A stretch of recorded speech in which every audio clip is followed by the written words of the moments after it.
Well, good afternoon. How's everybody? I'm glad to hear it. You'll have to pardon me, because I've had basically nothing to eat all day, so I'm having some peanuts to make sure that I don't fall off of my stool halfway through the session from lack of whatever, sustenance. So I'm taking a moment to just kind of look at your backgrounds. Shelley, I don't think I've ever seen those before. Those are neat, those paintings.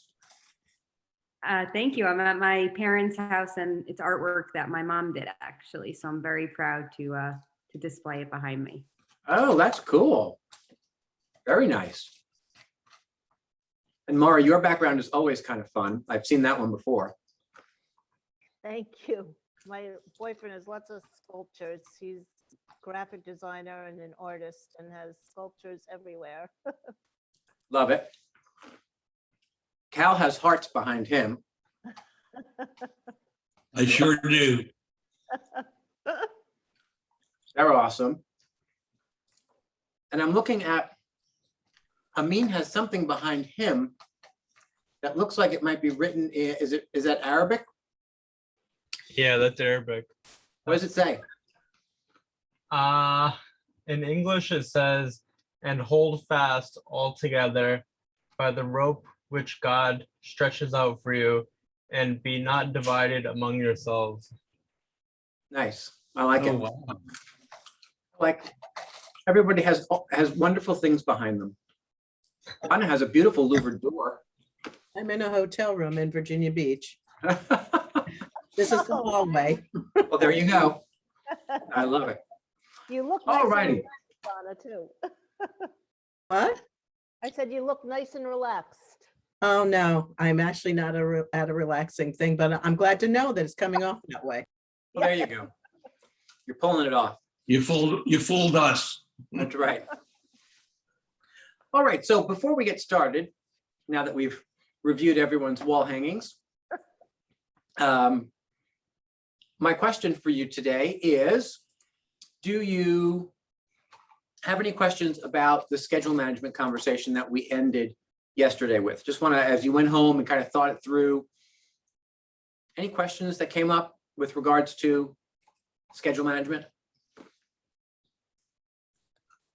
Now would be the time, or forever hold your peace.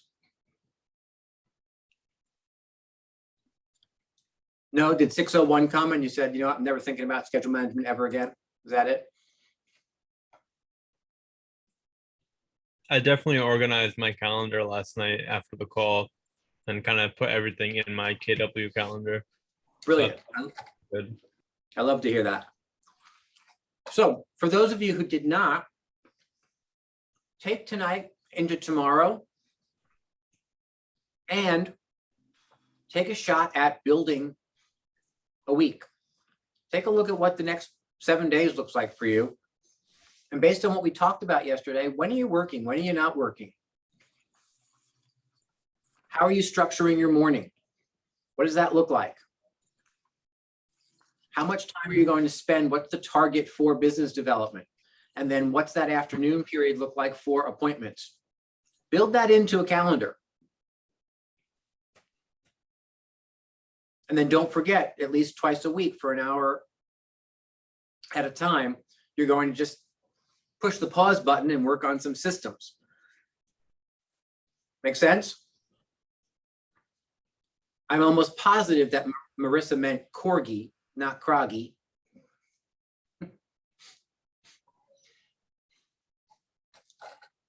Unless that's a new breed. Donna, are you in the croggy business now? It's a Donna Gilbert special. There we go. Yeah, I'm at the Pembroke Welsh Corgi Club National Specialty. It's like the There you go. biggest dog show on earth for corgis once a year. Wow. Is that what you're there? Pardon me? That's what I'm there for. I'm a past president. I'm judge's education. I'm speaking tomorrow, so I won't be on the call tomorrow. So it's not a relaxing. It's what I enjoy. It's where my joy lives. There you go. The hobby. It's more of a calling. It's 32 years. 32 years Wow. of today. And so that's like the Academy Awards for corgis, right? Exactly. There you go. Well, my best to all of your corgis for Oscars. All righty. So with that, if we have no other questions, let me just check the chat. No other questions. Okay.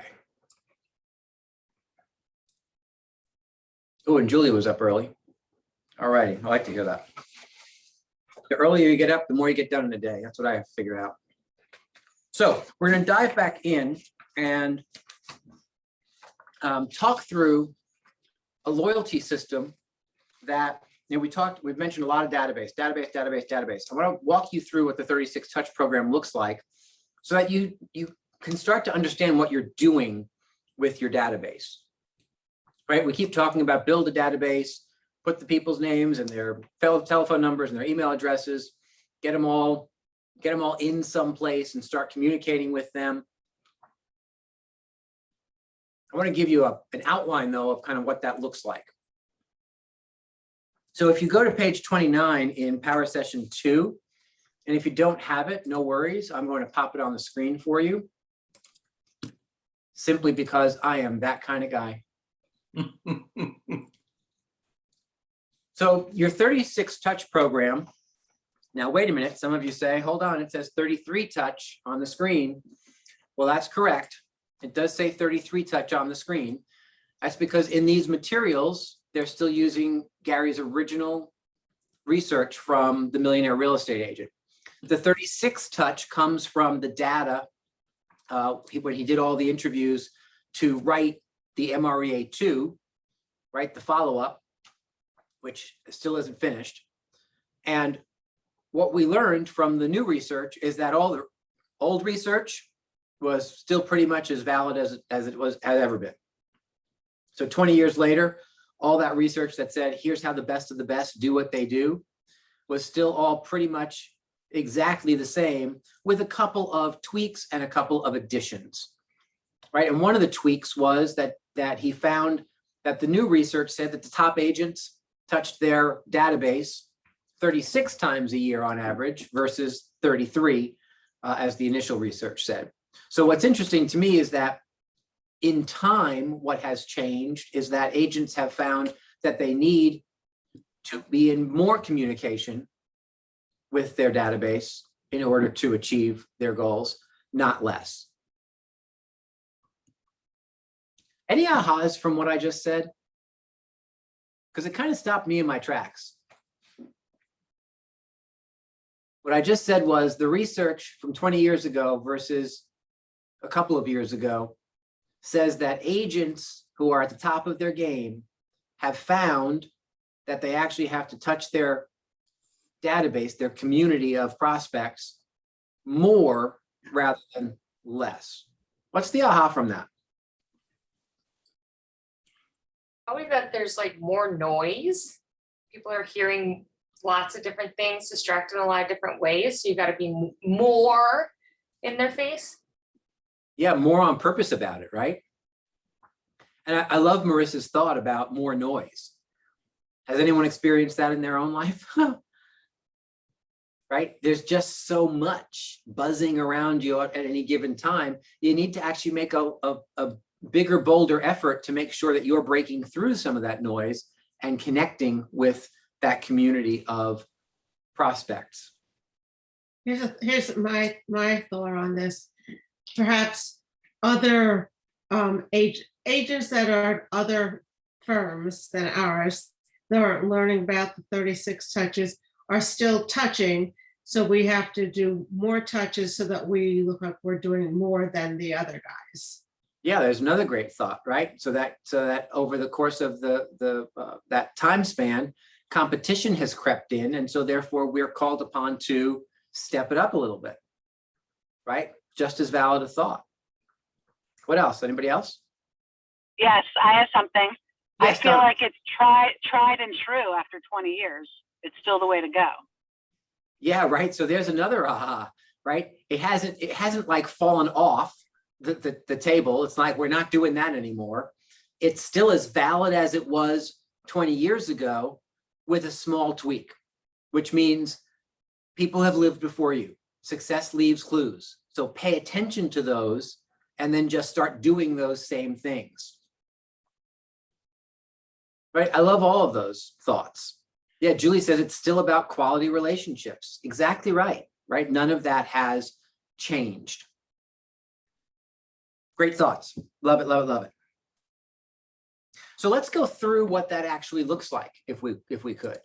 What is a 36 touch program in play actually consist of? So here's what I want you to do. I want you to look at what's on the screen, but I also want you to kind of write down what we talk about, because what's on the screen and what we talk about will differ a smidge. For example, the very first bullet point for your 36 touch, as far as what's on the screen, says a combo of 14 mailings, letters, cards, emails, or drop-offs. Well, I'd like to get a little more specific about that if we could. And I will tell you that automating much of this will relieve you from the anxiety of, oh my goodness, this is like a full-time job just to have to create and execute a 36 touch program, because it's simpler than you want to make it. So what if we just took that first bullet point and said, okay, you know what? Bullet point number 1 is going to be 24 emails. It's going to be setting people up into a system already built for you in Command. So when your database is uploaded into Command, you then have a kind of a set it and forget it button that you can push that says, okay, touch those people. And what happens is twice a month, an email related to real estate in one way, shape, or form will just simply go out to those folks. Make sense? So do yourselves a favor and change bullet point number 1 to just give you a little bit more of a break. All you have to do is get your database in Command and then launch that 36 touch program in Command, so that 2 emails every single month will automatically hit those people. 2 a month for 12 months is how many touches? 24. That's exactly right. Right? So 36 minus 24, well, now you're down to 12. Bam. I mean, one bullet point, we handled so many of those. Rick? Yes. Would those be 2 emails in addition to sending them the monthly neighborhood nurture, or is this includes the neighborhood nurture once a month? I'm pretty sure the neighborhood nurture is something that you can set up on the set up outside of that. So the neighborhood nurture might be in addition to. So that would be like 3 emails a month then if you send the neighborhood nurture. Yes. Okay. Yeah, I'm pretty sure the neighborhood nurture is in addition to, right? And so recognize that then would be 36 touches if you did it that way. However, I'm also going to place a cap on your automation. And the cap on your automation for touches is going to be 24 in a year. So even though you might have 36 touches with the addition of a neighborhood nurture for some or all of your contacts, we're going to call that 24 touches, because you do have to broaden the program to make sure that you're connecting with enough people, because not everybody is going to necessarily be excited by the email. Right? So you have to kind of round it out with some other opportunities as well. We're going to talk through that in a second. The other thing I want you to remember is I get asked a lot of times, well, what's the content that's being sent to all of my people? And my answer is, who cares? Does that surprise some of you? I think some of you are you have the face of, well, I certainly care. I'm not sure why he said that. Anybody know why I said who cares? Go ahead, Dave. It just becomes too much work. If you're overthinking, the content, that's a lot of time to have to publish and plan. It's a time saver. That's absolutely right, right? You're realtors. You're not necessarily, email marketers. Why else, Shelley? Hi, sorry. I mean, the purpose is just to stay in touch and stay top of mind. There's plenty of services that could provide you with great content. Your focus needs to be on fostering the relationship Yeah, indeed. Indeed. consistently and, at a quick rate. You don't want to waste your time on that. Those automated touches are literally just to flash your name and the words real estate in front of your folks a couple times a month. Because here's what's real. Those automated things, nobody opens them much anyway, right? The only person who gets real open rates is Len Schwartz, right? Because what he sends is himself, right? He and Shelly will do videos of himself or themselves talking to the database, announcing a new program, reminding them about some event that's going on, wishing them a happy whatever, right? Those have better open rates. And so here's what I would encourage you to do.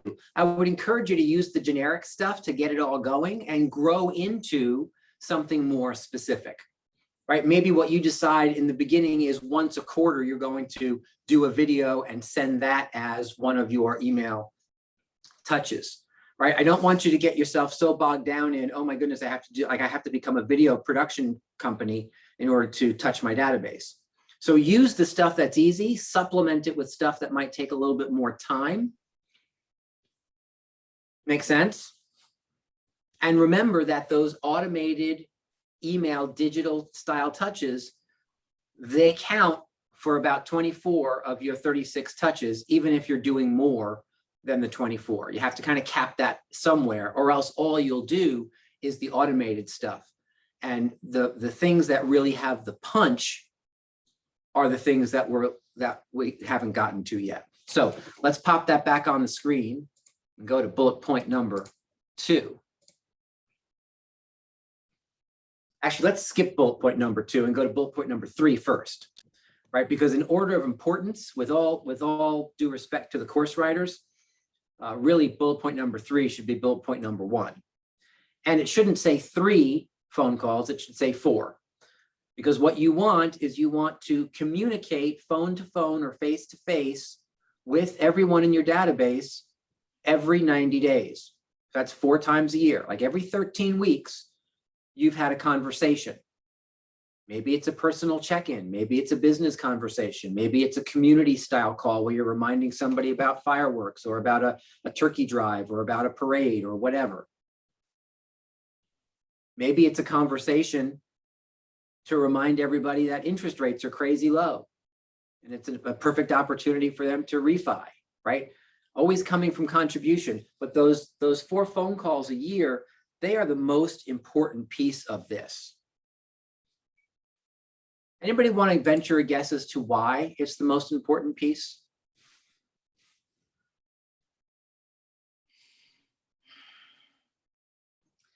So it's like the most human part of like contacting them.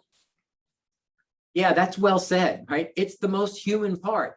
Remember, you're always more powerful in person than you are any other way. So if you're not going to face them, phone to phone is the second best thing. And it makes you human. It makes you appealing. It makes you attractive to them because you actually are calling and caring about them as human beings, right? This is not about calling and saying, hey, are you sure you don't want to move? Right? You sure you don't want to sell your house? You sure you don't want to buy another house, even though you have one you're living in? Right? That's not the point of any of this. The point is to create relationships such that when opportunity does show up in their world, they remember that you are the one who can solve that issue because you're in real estate, and B, it hasn't been 3 years since you had a conversation. Right? So it's a reminding process, but it's also, I will tell you, as a former heavy prospector, I can't tell you, I never spoke to my database more than 4 times a year. Right? And in all honesty, it was probably more like 3 times a year for most of them.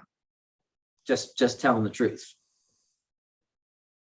They got all my other stuff to remind them about me, but I only actually ever spoke to them on average about 3 times a year. I can't tell you how many times I would go through my database in a 13 to 16 week period of time and have so many people say, I can't believe you're calling me. I just found out I'm being relocated down to Atlanta. I was going to call you. I need to put my house on the market. I can't believe you're calling me. We were just at Thanksgiving last week and my niece said she needs to buy a condo because she wants to move out of my sister's house. I can't believe you're calling me. I just took an online seminar and they mentioned buying investment property. Can you help me with that? And here's the trick. If you're always in communication, you're kind of always calling, right? You're always going to be there. If you're doing it every 3 months, which is 4 times a year,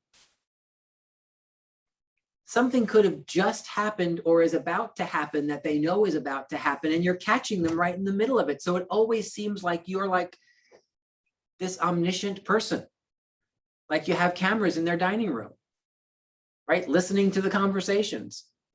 Oh, I think I just heard about relocating to Georgia. I better call. And what's cool is they're excited that you made the outbound. They can't believe that you called when you were needed.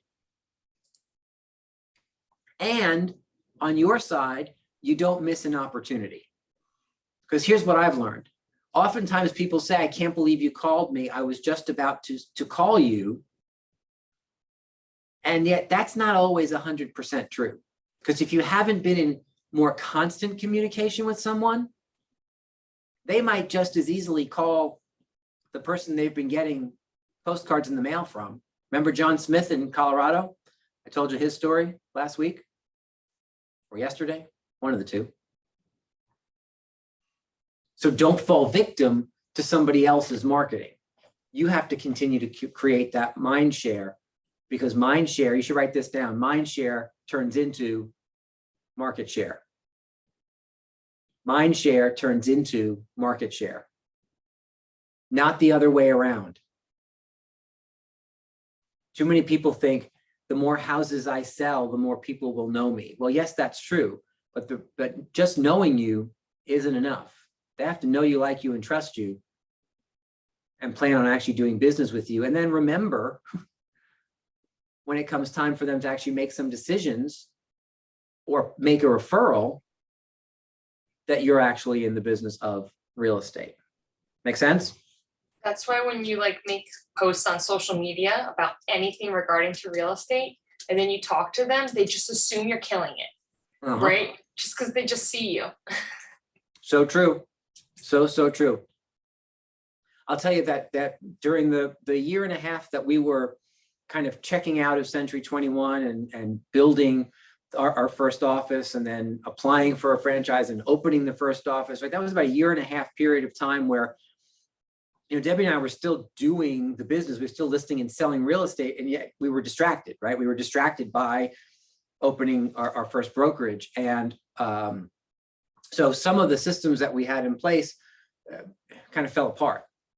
And when we finally got back on the horse after about 6 months after we opened our first office, we were kind of dialing through our database, and someone had indicated to us that because we had let a period of time go by, right? For some people, it was almost a year, that we should start with an apology. And I did it like 2 or 3 times to say, hey, I'm so sorry. It's been a while since we've communicated. And each of the times I did that, the person on the other end of the call said, well, I don't know what you mean by that. Like, I get your stuff all the time. I know what you're doing. I know you're not at Century 21 anymore. I know you just went to that company, Keller Williams, with the red signs.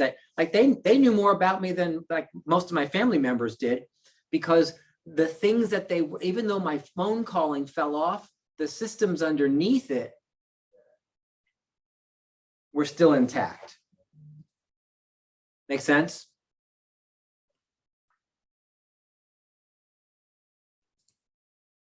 All right, let's head back to our screen. So you've got 24 emails, you've got 4 phone calls. Right now you're up to 28. So you only have 8 touches left. The rest of the things on here, holiday cards, personal observance cards, thank you or thinking of you cards, I'm going to respectfully tell you that I'm not sure that's the best path forward. I think you can do a version of one of those, perhaps, maybe two of them. We used to do kind of seasonal style postcards. Happy New Year, Happy Spring, Happy July 4th, Happy Thanksgiving. Right, so we would do 4 of those kinds of seasonal style things. We also did quarterly jumbo postcards that were pattern of success postcards. What do I mean by pattern of success postcards? What would be included on something like that?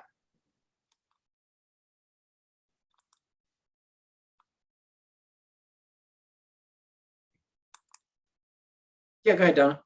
Just sold as a example. Yeah, exactly right, right? So, something that shows people that I did it again, right? Actually, my postcard said that all the time. Rick did it again and again and again and again. I used to send one in September that said, here's what Rick did over his summer vacation. And it just had pictures of all the houses that I had sold, right? So you want to show people that you're actually getting people across the finish line. Now, if you didn't sell 12 houses over the summer, what if you borrowed some, right? What if you utilized some of your colleagues' sales to kind of push that out there, and you just change the tagline to "We did it again. Look what we did over our summer vacation," right? Look what my team and I did over the summer vacation, right? So no one's asking you to be dishonest. It's called marketing. And so marketing, you have the opportunity, if you're newer in the business, to utilize market center numbers, utilize your team's stuff. Just don't say I if it really was we, right? Keep it honest, keep it real, but know that you don't have to remove that from, well, I can't do that yet until I sell more houses. No, that's not true. If that's the path you want to go down, and I encourage that, because pattern of success is what shows people that you get the job done, right? Which is why I love that Donna put solds on the table. Right? For me, that's what people want to know, right? Who's actually selling houses? I can do a lot of things as a real estate professional. However, I get hired for a result, and the result I get hired for is get the house sold. So why don't I just show people over and over again that I'm doing that, right? So some combination of 4 to 6 kind of postcardy type things. Why snail mail postcards in today's day and age? What's the point of that? Rick, Yeah. I'll answer that, but then I have a question. Okay, deal. Because with snail mail, the people have to look at it, even if it's just to throw it in the trash, they have to look to see if they want to throw it in the trash first. So as opposed to with emails, they can just click right past and never see what you're sending them. Yeah, so absolutely, and I'll get to your question in just half a second. But the other opportunity you have with snail mail is that you don't know the demographics of the people in your database per se, right? You may have people who really aren't email prone. There are still people who love to get mail. I happen to be one of them. Driving up to my house when I get home from work every night, opening my mailbox is one of my greatest pleasures. I'm not sure why, because the only thing that ever comes to me are bills anymore. And yet I still love to get mail, right? And so recognize that there are people. Debbie and I did a postcard 100 years ago, and it was a tax postcard. It just kind of went through some ideas about tax benefits of home ownership. 2.5 years after we sent that card, we got a phone call from somebody who owned a $700,000 house who said, "Hey, could you come and list my house?" And we said, "Yeah, sure."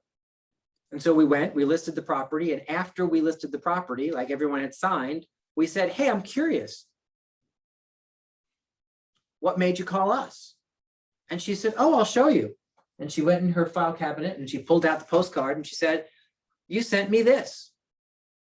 And I sent it to my accountant, and I've had conversations about it. And she kept the card for 2.5 years, right? So there are reasons to not move away from something that is tangible, right? There are people who like the feely touchy of receiving the mail, and some people will actually keep it.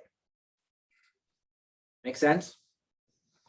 So Dana, you had a question, and then I'll come circle back to Dave. Yeah, if you were to do one of these postcards showing what you've done, but you had to put other people's closings in, do you need to first go around asking the people permission to use the photos of their homes or that they closed? You mean your colleagues? Yeah, yeah. I would. I think it's the courteous thing to do, right? It would be easy for me to sit here and say, well, you know what? I'm the broker, so they're actually all my listings anyway, so you all can use whatever you want. Except I wouldn't presume to make that decision for each of you, and so I won't presume to make that decision for all of your colleagues. So what I believe the courteous thing to do is ask around, see whose properties or sold you could borrow, and if somebody says no, don't make a big deal out of it. Just move on and ask somebody else. Most people will simply say yes. But I do believe that the respectful thing to do is to ask permission on that. Yep. Dave. Where does like advertising in general and notably social media come in? Are you guys going to get to this, or would that be considered a touch? You know, I'm a really big social media guy. You know, that's obviously where I've spent the last 20 years of my career in advertising. Where do you guys see that upper funnel of being top of mind, seeing your face, seeing your name, if you will? Is that part of this equation, or is that another section of this training?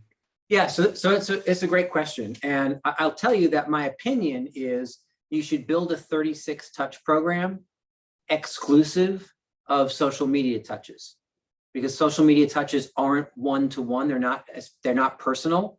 That doesn't mean that you shouldn't have a social media strategy. We're going to talk social media from the perspective of a source of business. So that's more strategic in terms of what are you doing on social media to drive leads. The visual, the visibility that you get on social media with name and face and real estate recognition is kind of like the cherry on top of the 36 touch cake. Makes right? sense. It's all that added stuff. So, and so think about it. If you're really heavy into social media, you may have 36 to 40 touches just in social media.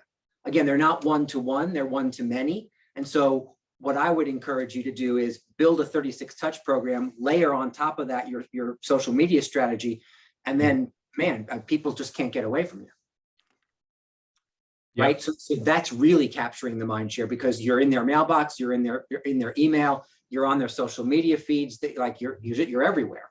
And then you're calling 4 times a year to make sure that they're okay and see how you can help them. Mm-hmm. That's really the winning ticket, is putting all of that together. Yeah, and I'm a big believer in sequential messaging as well. That really helps tell the story. So, but it makes sense. The 36 touch is more the one-on-one, and the social media is more like a broadcast, if you will. Absolutely. Yeah, Okay. social media is still really more like marketing more than anything else, right? It's Okay. broader marketing, and that may change. And there may be some of you who utilize social media in a more one-to-one fashion, but I'm talking generically speaking. It really is more of a one-to-many opportunity, and a valuable one. Gotcha. Thank you. You're welcome. Was there another question? Did I see somebody else on mute? Yeah, Yeah, Shelley. just to add to that, it might not be one-to-one, but at least for us, I think we've been able to use social media to help support our 36 touch. So if we're ever looking for a reason to call, we find so much stuff on social media, whether it's about them or their kids. It's certainly where we find all of our birthdays, and we do make birthday calls, do write birthday notes. Actually, also, I just got a text from Len from a client thanking us for remembering their son's birthday. So it goes a long way, and social media only can help that more. Yeah, that's a great point, Shelley. Right. So one of the really powerful uses of social media is to support your touch campaign, because you do. When you think about it, you could stalk somebody on social media to get the information, or you could ask them. Right. Some of you, it's easier just to ask. Some of you are far more interested in stalking on social media and gathering the info, and then just having that birthday card for little Robbie show up right? Unbeknownst to them. That's one of the things that Len and Shelley do so well, is that they work from a tight database. And what I mean by that is it's a large database, but it's not 10,000 people, right? They focus in on the people in that database and know just about everything about them, and then act off of the things they know about them. Home anniversaries, birthdays, anniversaries, all of which are gleaned from monitoring social media. Did I lie about any of that, Shelley, or am I on point? I'm good? Okay, good. Just want to make sure I'm not making any of it up. Whew. So the last thing about 36 Touch that I want to, because again, we don't have to spend a ton of time. I think you get it, right? It's all of this messaging kind of layered in week after week after week after week after week that ends up being at least 36 touches in the course of a year. However, there is one thing that's not mentioned on here that I think over time has really become a powerful tool in terms of connecting, capturing mind share, creating loyalty, and kind of checking off a couple of touches for your 36 touch. And that's events, right? Events in the last few years. Now, granted, the last 18 months, events got a little funky. And what's so fabulous is that those of you who were doing events in person come April of 2020, just took a slight pivot to the left and said, okay, you know what? I'm not going to stop doing my events. What's even more, and just made changes to, I'm going to push the event online. I'm going to do something a little different. I'm going to X, Y, or Z. And what was so interesting to me is that a lot of our agents in the last 18 months who weren't necessarily doing events in person began doing more events with and for their database because they were more simply done via Zoom, right? So we had some people start their whole career of events with digital events. Fascinating. So when I say events, what am I talking about? Can anybody give me some examples of events? We've mentioned a couple in the last few days. You can cheat and use those or come up with something else. I've described to you some of the things that Len and Shelley do. I talked to you about something that Donna Gilbert put in place. I can't remember if I told this room or another room full of people something that Marissa helped Jen Henry do last holiday season, I think, which I thought was awesome. I do a backyard movie night too in the summer. So talk about that. What does that look like? That is a series of friends who help me. I have a friend who's a DJ and he does events. So he brings a screen for me. He brings 2 speakers and a subwoofer. And then I borrow a popcorn maker from Len Schwartz.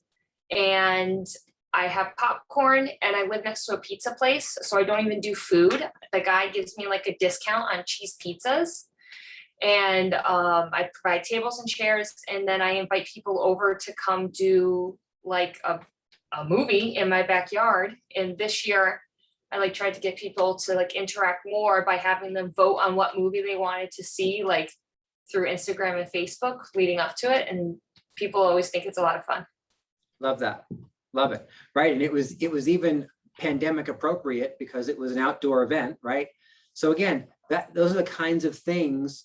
The event that I was thinking of, Jen Henry did an event for her productivity coaching group, either this past Christmas or the Christmas before, I can't remember. Yeah, I think it was this Christmas. I think so. And hired Marissa, who used to be a bartender, to come on Zoom and teach us all how to make these 2 drinks. And Jen sent bags to the participants ahead of time with the ingredients. We all got on. Marissa showed us how to make the drinks. We drank the drinks. So there was adult beverage consumption involved in which I have to tell you, made making the second one a whole lot easier. Yeah, Less first pressure, one. right? Right. But here's why I repeat that, because it was an event that, what was it, Marissa, 45 minutes to an hour? It wasn't terribly long. It wasn't that long. It was like an hour tops. And like, Yeah. I think just making the drinks was like 30 minutes. Yeah, and then we just hung out, we drank the drinks, and again, it was community, it was a fun little thing, and then we said goodnight. So any of those kinds of things, I told you about Donna's weekly community adult beverages, Tuesdays at 5:30, right? That were just conversations. I told you about Len Schwartz's pie giveaways and pizza. He did what was that, Pie Day, Shelley? Right, March It was, 14th. yeah, 314. 3.14 pie giveaway. We do an Easter egg hunt. We did a movie outing where we saw The Lion King. We had a lender co-sponsor, so we didn't have to pay the full tab. We've done a lot, yeah. Yeah, you did an ice cream social this past year, I think, right? Oh yeah, that was a lot of fun. We rented an ice cream truck and we went to the office lot, still during COVID, but we were outside and we actually got a great turnout. And so there's one version of ice cream social. Kimberly Tapscott did a different version of an ice cream social where she sent invitations to her database to meet her outside of Dairy Queen. And as people showed up, she gave them a little coupon for however many people showed up with those people for free ice cream, and then just paid Dairy Queen at the end, right? She had like 40 or 45 people show up to talk with her outside of the Dairy Queen, get their free ice cream, bring the kids, do whatever. Didn't cost her very much. What's 40 people times ice cream, right? And she had great conversations. And each one of these events, I can tell you over time, when you continue to do the event, the invitation, the actual event, the follow-up, all of those things are multiple touches to the same people. It's all about contributing to them, making them smile, making them happy, something for their kids, something for whatever. Guess what? You get business from that. You get referrals and you get actual direct business, because people are programmed, if for no other reason, right? Are you capturing mind share? 100%. Are you doing something nice for somebody? 100%. People are programmed when you give, they're programmed to reciprocate. And the way they look to reciprocate is to pass you business or pass you referrals. Somebody unmuted. Marissa. Yeah, because you reminded me this thing I want to copy that Christopher Grass does. He, I don't know, is quite the charmer and gets the Wilton Movie Theater to donate him a theater and holds a fundraiser by doing like a movie screening. He did it for the Avengers, and what was the other one? Star Wars? He did it for Avengers Endgame, and he did it for Star Wars, The Rise of Skywalker, yes. Yes, so it's like a $10 ticket. You get movie, a popcorn, and a drink or a snack, something like that. And he just fills up the theater. And I mean, last time he had like the theater almost full each time. Yeah, and it costs him nothing. Nothing. It cost him nothing. because the theater donates the theater because he's connected it to a charity, right? Yes. So he has a friend who works for some I forget what the charity is, sadly, but works for a charity, and so they combine forces, go to the theater, and say, look, if you'll donate the space, right, we'll do X, Y, or Z for you. And I think a portion of the $10 goes to the theater, and another portion. So maybe they split the proceeds, right? But the theater gets next to nothing based on what they would normally get, right? For the thing, it's raising money for a charity, and he gets kind of all the spotlightiness of being there with 100 people thanking him for allowing them to see. And both times, it was a pre-release screening. So two of the hugest movies in the last couple of years, we got to see it a couple of days before everybody else, right? Because of what he arranged. So just really smart things. Yeah, I'd forgotten about that, Marissa. Thank you for reminding me. And that's a great thing to do, like in the colder months, like January, February, March. You can't do anything outside, it's perfect. You do it on like a Monday, Tuesday when the theater's not busy either. Yeah, love it. Love it, love it, love it. Dave, go ahead.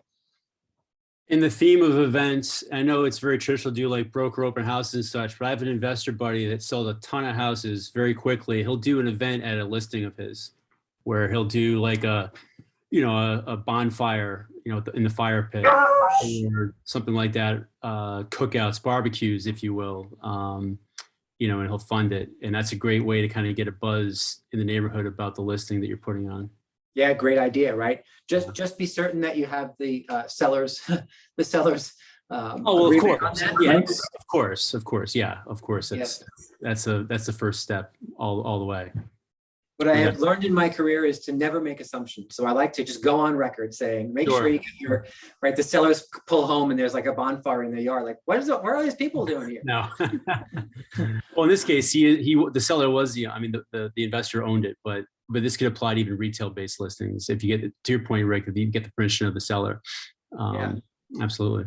I love that. Right. So there's so many different ways to work through an events-based calendar. Remember, don't go crazy.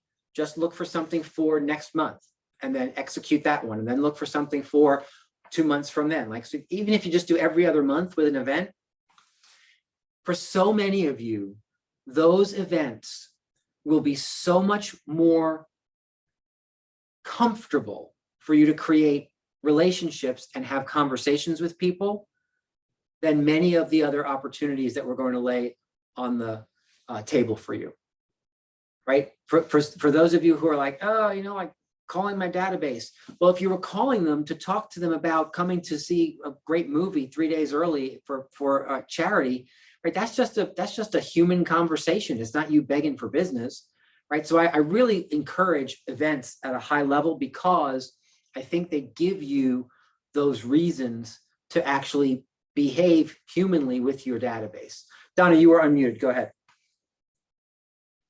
Sorry, yeah. So I was just remembering back to the beginning of the shutdown. Remember when we used to do for Stamford and for Ridgefield, we used to do the bingo nights? I mean, Yeah. that's just and that was so much fun and that was for us, but I know that that's a service that you can, arrange for. So a lot of these events, Kimberly and I also did a wine tasting where there was a company that actually provided everything. We dropped off the wine for the different people. And then the woman on Zoom, had us taste particular ones and talked a little bit about the wine. And there's so many things that you can do where you can be the center spoke, but you don't have to do all of the work, which is, another way to approach it. Yeah, I love that. That's a great reminder, right? Starting with just dive into all the things that the Market Center produces on your behalf, right? We're going to get back to more in-person investor seminars, right? But we used to do investor seminars quarterly, right? We've pulled back on that. The last one we did was probably 6 or 8 months ago, right? I've been asked to put another one on the calendar before Thanksgiving. So we're looking at an investor seminar where you just get to go to your database to say, hey, interested in learning about how to create wealth by investing in real estate? Come on down, right? And here's what's cool. You don't have to learn anything for the seminar because I just run the seminar. I'm your special guest, if you will. I'll tell you the other thing that I do for people, anybody who asks. If people we either haven't done one that everyone can go to, like for the entire Market Center, or people are looking to be more involved in it than just have me speak to their database about, to a large group about real estate investing.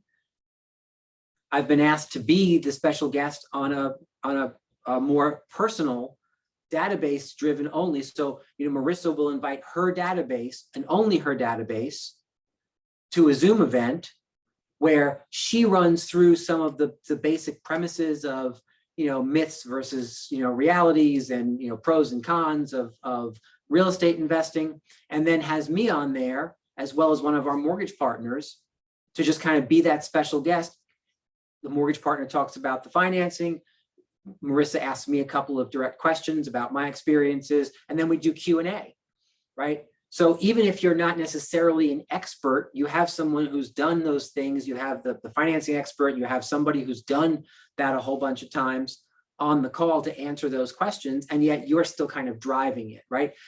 So it's all about, and my fees for that are very, very reasonable, just in case you were wondering. I'm kidding. Free dinner? Yes. You know what? If you want me to talk to your database about investing, the only thing I ask is that we do it at 7 o'clock, because before 7 o'clock, it's hard for me to make that time available. But 7 o'clock during the week, I'm good to go. I'll do it for anyone who wants. Just let me know. Right. So recognize that there are those opportunities where, you're in the middle of October right now. For those of you who haven't said yes yet to the fall VIP thing that we're doing, the sign in to win. As I said last night, like to say no to that, I think is crazy, right? It doesn't matter how few or how many people you have in your database. Run yourself through this process so that you can learn how it works. Even if you think it's the stupidest idea ever on the planet, put yourself through this process, force yourself to have to figure out how to send the mass email and get the data into a certain spot so that you don't have to worry about it again. Use it as a learning opportunity that you might just find business in, because people are going to be excited about the prizes, right? We're pivoting after October, we move to November, and then we have pies, right? Is that where you were going, Marissa? No, I was gonna say, like, not only is the raffle so cool, but the second you announced it and I understood it, because I was going through some quarterly calls and I was like, shoot, man, what am I gonna like talk to these people about? And then you announced this raffle. I was like, yes, I can talk to them about the raffle. So like, I haven't shut up about it. And people are like, whoa, that's so cool. Like, let me know when it launches. Like, There you go. it's an awesome opportunity. It cost me nothing. So thank you. Indeed. Well, you're more than welcome. And so again, that's the whole point of it, right? So even if you only participate in it from the perspective of having something to talk about with people, right? For those of you who are brand new to real estate, what if you made the phone call? Did I say this last night? I might have. I get repetitive as it gets late, right? But you could call and say, hey, guess what? I've just opened a powerful new real estate firm. Wanted to let you know that that's what I was currently doing. And to kick it off, like my grand opening VIP announcement is that I'm running this great program that allows you to win one of these 2 awesome, cool prizes. And here's all you have to do to participate in it, right? Combine your announcement call with this. I think for most of you, it's a whole lot easier to call and say, hey, want to enter, no cost to enter this contest where you could win dinner for 10 or a Broadway weekend. I think more of you will make that call than you would the, hey, I just want to let you know I'm in real estate, right? So just combine it. Why not? I love it.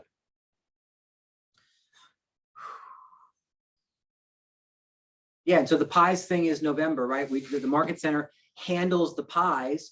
You pay for whatever pies that you're going to deliver to your own or have your own database pick up. But we organize all the rest of it. We produce the collateral material. We combine the whole pie order so that the numbers are really, really crazy inexpensive. We go and pick up all the pies and bring them to the Market Center. So if you're delivering, you just come to the Market Center and get your pies. Or if you're having people come to the Market Center, right, to pick up pies, which is typically what we've done, or most people have done, they're already there, and we handle all of that for you. So all the logistics and operations get handled on your behalf. It kind of fascinates me. Like last year, I think we had 50 people participate in the pies. And then there are a couple of people, Shelly and Len and Jeannie and Todd, a couple of other people do it kind of on their own. They have their own system in place because they've been doing it longer than the Market Center's been doing it. So maybe all in all, 55 of 500 real estate agents participated in the pie gratitude giveaway. See, that to me is a crime, because you get so much benefit and so much credit for a $7 pumpkin pie, and we're doing most of the work for you. So again, Donna's point, Marissa's point, plug in to what the Market Center offers to you. Just say yes to those opportunities and then figure it out as you go. It's part of the reason that setting aside some money to invest back into the business as you have closings, or if you're brand new, having some seed money set aside, knowing that you might need to make a couple of investments, like spending a couple of $100s on pies for your database. What a great way to kick off your career, right? People will love you right from the start because the pies are really good. Yeah. I've heard you mention this pie thing several times. Can you just very briefly explain for those of us who weren't around last fall what that is? It's not much more than what I just described.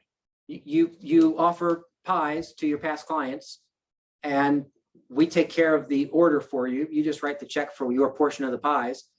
We bring them to the market center, and then you have your clients show up during certain periods of time on certain days to pick up the pie. So you get to hand a pie to past clients and or database folks that you have invited to do so. You get to have a face-to-face and a conversation. They think you're awesome because you're giving them pie.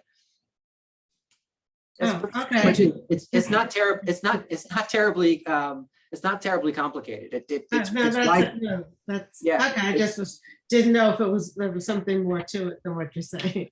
No, ma'am. It's really quite simple, which again is why it baffles me why more people don't plug into it. Yes, Donna. Yeah, and so to underscore that point of the events and the pie thing specifically, or the Darling to Win, or any of these things that we're talking about, it's the invitation, it's the reminder, it's the constant lead up, it's all those little touches. It really isn't about the pie. Even if they don't come to the event, you've touched them all those times. The last thing that you do after the event is, if it was a live event or whatever, you share the pictures. Oh, so sorry, we missed you. It's the constant drip, drip, drip, drip, drip. That's what the events are about. It's great if we can get business, they come and that, but the fact that you're touching them all along, even for the people who don't come, you're still being top of mind. Look what my great agent is doing. Yeah. And by the way, that is something that people who participate in these, I've been at cocktail parties and said, "What, your realtor does what for you?" I mean, you're constantly showing and giving and coming from contribution to not be forgotten. Totally. Like, you got to get in the way of opportunity so that they can say, wow, I can't believe you called. Like, can you believe, like,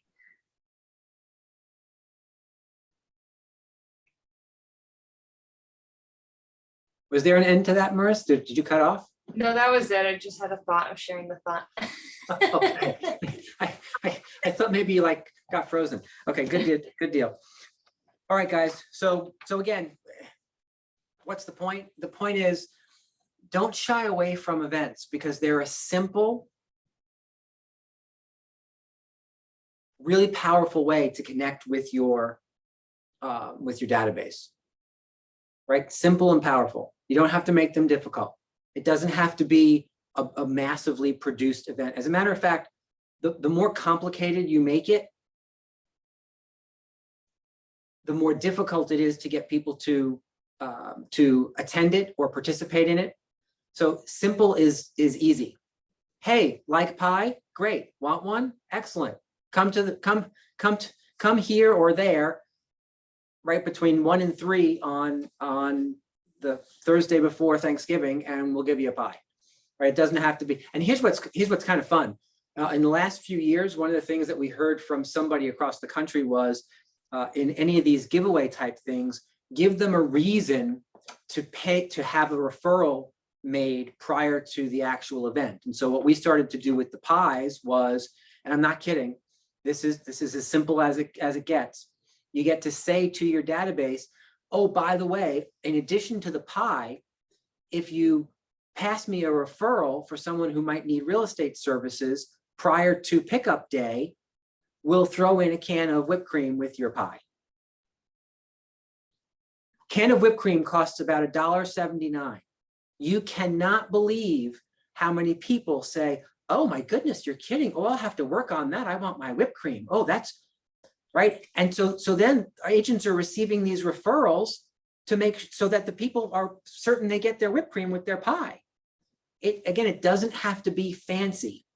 It just has to be a way to show appreciation and fun. Go ahead, Dave. That's a great point, Rick, is I mean, as we all know, we can't give referral fees to those without licenses, but what are the rules on like small ticket items like that in exchange for referrals? Is there like a law or like a threshold for the amount of value that you can give back for a referral from a non-licensed agent? Yeah, great question. Hold on, I'm going to stop the recording. Okay, so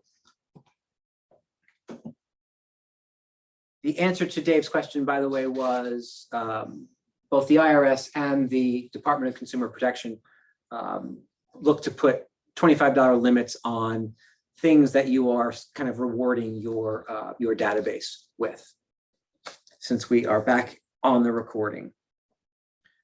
All right, guys, any other questions on 36 Touch, what it's built of, the value of events and using events to bolster any kind of email or snail mail or phone campaign? Any other thoughts, questions, comments, concerns before we move forward? Yes, sir. What's your POV on like power dialing, like automated dialing? Is that too spammy? Yeah, we use it. You do, okay. You know, what Dave's talking about are dialing systems, right? Where you pop your headset on and you have a contract with, Land Voice or RedX or Mojo or one of these companies. And what those companies do is you upload a database to its system, and it just goes through and dials for you, right? So you just get, it's dialing numbers and it's just putting through the ones that answer. You can set those up to automatically drop messages, so you only leave one message. And if the people don't answer, it automatically drops your message into their voicemail, right? There is nothing that is against the law about that. Some people don't like it. Sometimes we get some complaints about it, and yet it certainly is an efficiency tool, right? You can also, if you're interested in learning more about expireds, right? We're going to talk about expireds probably tomorrow, and yet you can connect with some of these systems that will scrub the expireds for you to make sure they haven't been relisted, and then each day you get all the expireds showing up, and they just dial through them for you. So it's a powerful tool. Again, the ones I suggest, we use Mojo dials. There's Land Voice, there's Vulcan 7, there's the RedX. There's a whole bunch of those systems out there that you can pay. What's the other one? I'm forgetting one big one. I can't remember, it'll come to me. But I don't discourage them, if that's an answer. Right. I think that for some people they work really well. For some people get a little bit like freaked out because you can kind of set the speed on it as well, where it's like boom, boom, boom, boom, dialing 3 at a time, and you get the one that answers. And some people are a little freaked out by that, but it works. It works. Even ringless voicemail as well is another tactic, right? Yep.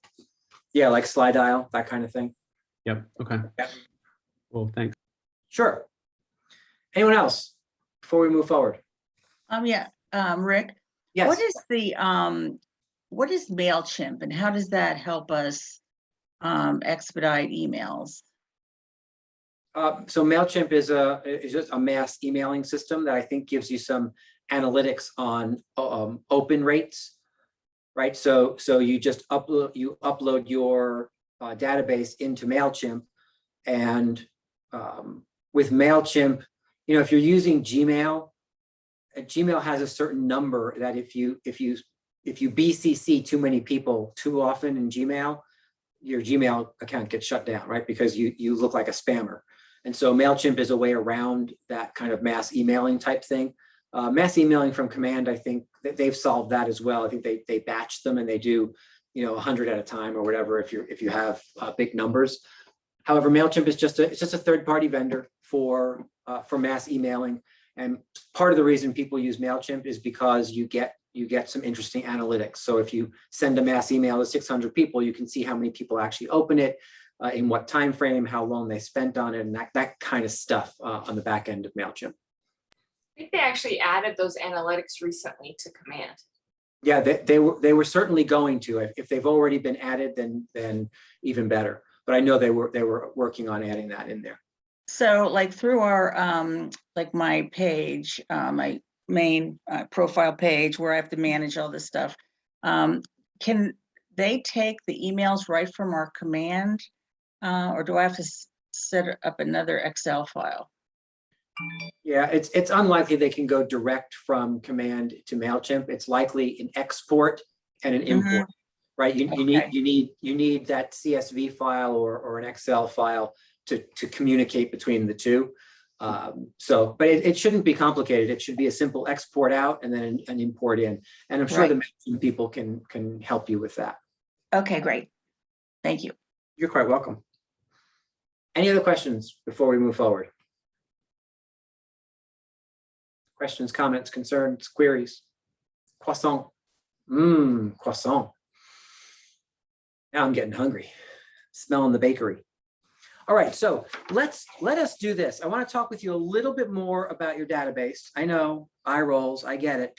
And yet, the idea of building and maintaining and working that database, if you will heed what you're hearing here, it is the path to fastest success, right? And so we're going to flip over into power session number 3. If you have the power sessions in your hot little hands. If not, I will go ahead and pop it up on the screen for you. And we're on page 21. I want to talk a little bit about sphere of influence, right? Because your Met database is built out of, where are you? Here it is. Okay. Let me share my screen with you. There we go. Your Met database is built out of past clients, so people you've sold houses to. It's built out of vendors, right? People you work with in the business, and perhaps built out of a subset built out of other real estate agents, right? We're going to talk late today or first thing tomorrow about building an agent-to-agent referral network, right? And so you have a subset in your database of other licensees regionally across the country, around the world type thing that you will market to remind them that you are your Connecticut or New York, depending on your license, real estate referral source. And so what you see on the screen here is the other side of your Met database, and that's your sphere of influence. And your sphere of influence, I want to just spend a few minutes on so that you really understand and recognize what that is and why they're important, right? You can see you in the center there, right? Some of you are saying that doesn't look like me, but just pretend. And what's surrounding it, right? You have those 5 darker gray circles of spouse or partner, friends, relatives, neighbors, immediate family, right? Those are the people closest to you. Now, one of the things that I have learned over time is that friends and family are some of the hardest people to convert to consistent clients. Sometimes there's just a thing, or people don't want to do business with family. People don't want to do business with close friends, right? Maybe it's a money thing. Maybe it's a whatever. But I want you to recognize that each of the people in those dark gray circles has a sphere around them. The whole point of having all of your close, immediate friends and family in your database and communicating with them as regularly as you do everybody else is not necessarily for them. Because some of you are thinking, well, you know what, if my immediate family knew I was in real estate and didn't use me, I think I'd be irritated. Well, just so you know, sometimes that happens. Right? You have to kind of move past it. And the reason they're in your database is not necessarily for them. It's for all the people they know, right? So those few dark gray circles right around you, I want you to think about you reaching to them, but also through them to grab everybody else. Does that make sense? Because each of them has 5 people who are massively important to them that you might be a stranger to, that you want to get to know, to expand your reach, to expand your opportunity. The other thing I want you to pay attention to is all of the lighter gray circles. They're either light gray or white, I can't quite tell. Right, and that's everybody else. Right, past coworkers. Most of you come from a different industry. Right, where did you used to work? What were your last 2 long-term jobs? Are those people all local? Do they know you're now in real estate? What about your person who cuts your hair, your dentist, right? Mortgage people, people at your bank, your doctor, the person who sold you your last car, people at church, your kids, friends, parents, right? That's a big one. How many of you have kids school age, whether that's kindergarten or college? I'm going to tell you what, if you have kids school age, that's an opportunity that goes away. Because while your kids are small, or at least still home, your opportunity to reach through them to their families and then their families' friends kind of evaporates once they grow up and move out. Right? So what's my point? Maximize, for those of you who have kids at home, maximize that opportunity. And then, if you notice in the upper right-hand corner, the insurance agent, that's what I was talking about before, right?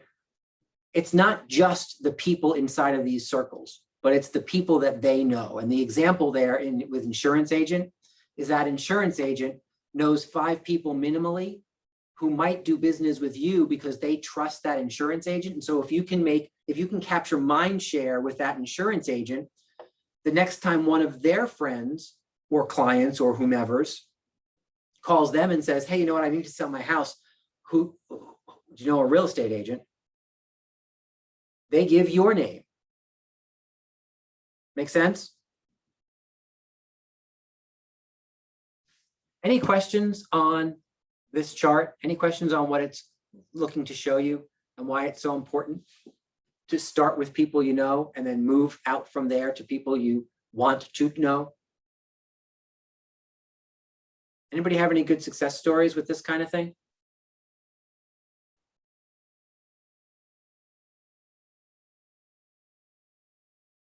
No? Yes, Donna, go ahead. Okay, so actually this is going on right now. And so when your kids move out, you don't necessarily lose them because good. I stay in touch. My son stays in touch with his friends from school, and I make sure they remember that I'm in real estate. And so this year, 2 houses, I helped 2 gentlemen buy their houses probably 3-4 years ago.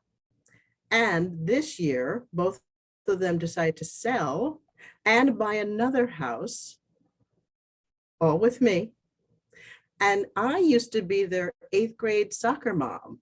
So just saying, stay in touch, stay in touch, stay in touch. You never know where it's coming from. You never know, as long as you keep those ties. So my son is actually one of those spokes around me to make sure that I still get connected to his database.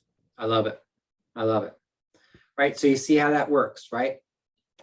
Just a specific example of reaching through the people that are closest to you to make sure that you're also touching the people that are closest to them on the other side of their worlds.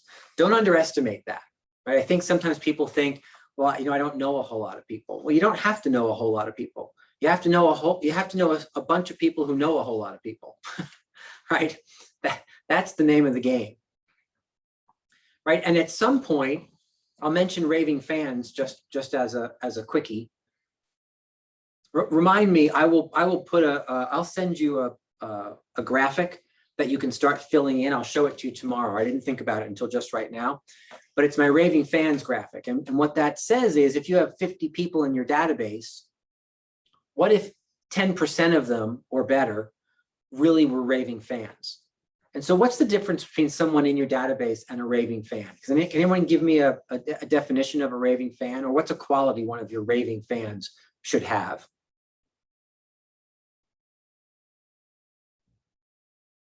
Yeah, Donna. Okay, so if that person is out in public at a party or a networking event and they hear somebody on the other side of the room mention the word real estate, they're going to stop what they're doing, run across the room and say, you gotta call Donna, you gotta call Marissa, you gotta call John, that's my definition of a raving fan. I was at a cocktail party probably 2-3 years ago, and it warmed my heart when I heard somebody on the other side say, oh, well, there's Donna, and pointed, she's my realtor. I'm like, I mean, that person is always thinking about you and your business, which is wonderful. Yeah, I love that, right? The only thing I would add to Donna's description is that they're not only willing to run across the room, they're willing to knock people down as they make their way across the room. Drinks are spilling, right? Hors d'oeuvres are flying because this person has it out for you and your business in a positive way. Right? Michelle says willing to shout out on social media, right? Yeah, they're vocal, right? They're vocal about you and your business. They care about what goes on in your business. And what they believe is that if someone in a weak moment hires someone else, they could well be hiring a weak agent, and then it's not you. And that somehow is going to affect badly on them, right? They take it personally when you're not hired, because it's a reflection somehow on them, and they're concerned about the person they care about didn't hire the person they think can get the job done. Like, what if you get a crappy one? Yes, ma'am. So I just wanted to add something else. I was talking to my coach about this, and she reminded me, she said, so, if you want to be a mega agent, start by just being the mega agent to your database. Make sure that they are thinking about you as the greatest. Like Rick said, you cannot hire anybody else. They will not allow it. They will run defense for you. So if you do that, if you just be the mega agent for your database and then just grow your database, I'm thinking we call that a career.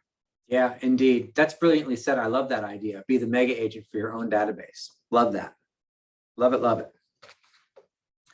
And so, the other thing I love about raving fans, anybody else have a criteria or a definition of a raving fan they want to share? Something else that we didn't talk about yet? It always helps, just by the way, if your raving fans are really extroverted, right? So the behavioral style, there are people in my world who think I'm the bee's knees, but from a behavioral style, they're more like me than they are not like me, right? And except when I'm on camera in front of all of you, right, my behavioral style is really kind of more reserved. I'd rather sit in the corner by myself than I'm not exactly the life of the party. And so the idea of having raving fans have a behavioral style where they're going to go and shout from the rooftops, right? Because they are extroverted. So they care about you and they're willing to talk about it, right? And they're willing to post about it and they're willing to whatever about it, right? That's another important criteria. The other thing that I like about raving fans, to have are lots of connections, right? If I can find a raving fan or someone I can make into a raving fan who happens to be the president of the PTA in the elementary school, like they know everybody and their sister. So that's somebody who I would love if they're not already my raving fan. Well, how can I make them a raving fan, right? So just think about, again, strategic, right? None of this is casual. It's not, I just happened to wake up this morning and someone thinks I'm great. You have to be strategic about how you're building these opportunities. And with your raving fans, once you've recognized who those people are or who you want them to be, just note your raving fans, you love on them more than everybody else. And when I say love on them more than anybody else, they get all the special treatment, right? You're taking them out to dinner once a quarter. I always love the idea. I can't remember, I heard this a long time ago from somebody and have been using it ever since. Like my raving fans are the ones where once a quarter, I'm going to buy Hamilton tickets, or I'm going to buy, baseball tickets, or I'm going to buy tickets to the symphony or something, right? I don't plan on going to myself. And 3 days before the event, I'm going to pick up the phone and say, hey, raving fan number 1, I happen to have these extra tickets. I can't go. Would you like them? Now it's so close to the event that oftentimes that person says, no, I can't. And you move through your raving fans. Sometimes you get through all 5 or 6 of your raving fans and you have to start calling other people. But here's what you get. Even people who can't use the tickets, who don't go, you still called them and offered them. You get the credit of giving them Hamilton tickets, even though you actually gave them, you only had 1 set, but you gave them, quote unquote, to like 7 different people before someone said yes. Right? It's a brilliant idea. And again, it doesn't have to be expensive like Hamilton tickets. It can be something to one of the local playhouses. It can be whatever it is that makes sense for you. And yet you follow that strategy of calling the day before or a couple of days before. Sometimes the first person says yes, and then you give them away. You just love on them some more. When you see something cool that you want to buy for your sister for Christmas, you buy an extra 7 of them and you send them to your raving fans. Right? Does that cost money? Right? And what's interesting is that some of you were like, is that a trick question? Because you immediately went to, am I going to make more by treating my raving fans at a certain level than it costs to do that? I will tell you, my experience has been the answer is almost always yes. Because remember, it's the law of reciprocity, right? You're giving. At some point, people might even say to you, oh my goodness, like, Donna, what can I do for you? You're so kind. And the answer is simply, you know what? I just so appreciate you being in my world. If you're really looking for something to do, please be on constant lookout for people I can help buy, sell, or create wealth by investing in real estate. I'd love your assistance with that. Well, and of course, they're your raving fans already that you're doing this with. So they're already doing that, right? So now they're going to go out and do it more on purpose. Now they're going to parties they weren't even invited to, hunting for people who need to buy, sell, or create wealth by investing in real estate, right? Anyway, you get the point of the raving fan, right? And you get the point of treating them extra special. They are the ones who just get more. Anything else? We're good? Okay. Page 22 in power session number 3. I would like you to spend a little time on. I'm going to show you what that looks like right now. It's this. Right? So I want you to spend a little time between now and tomorrow just filling this out. Please come back tomorrow having worked on this, because I want you to think through who's not in my database yet. Remember, I said start with your phone. Are any of these people that you would fill in these boxes not in your phone? Do you have to go and figure out how to contact them? For a lot of you, most of the people you're going to put in these boxes are already in your phone. But that's just another reason, another confirmation that you already have a database to start from. What So page is that again? It's page 22 in power session number 3. Thank you. You're welcome. So if you could just spend a little time on that between now and tomorrow, I want to hear some ahas when we start tomorrow about what that looks like. Okay. So 5:26, we have 34 minutes left, and here's what we're going to do.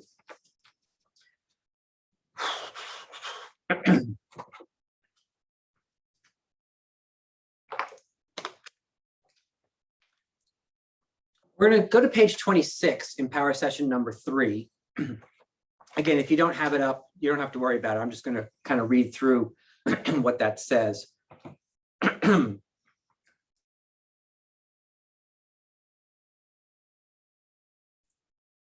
Sorry about that. I have this funny little tickle in my throat, which ends up not being terribly funny when you have to keep talking.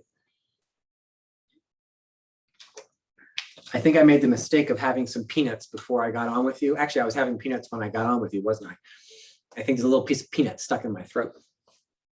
So prospecting sources, right? We talked about moving through the mindset and database conversations, which we are now pretty much done with, and then moving to source of business. So we'll spend tonight, we'll spend tomorrow, and we may even spend a smidge of next Tuesday talking through sources of business. Like where does the business come from? And what are the strategies that you need to be employing in each of these sources that you choose to make sure the leads are actually coming your way, right? Just in case I will get, in case you're confused about something, if you don't proactively attack these lead sources, business doesn't come very frequently, right? You may get some business just by default or by accident, but please note, this is a proactive conversation. It's which of these am I going to really spend time building a strategy around and implementing a strategy to receive the number of leads I need based on my conversion rates to get to a certain number of closings.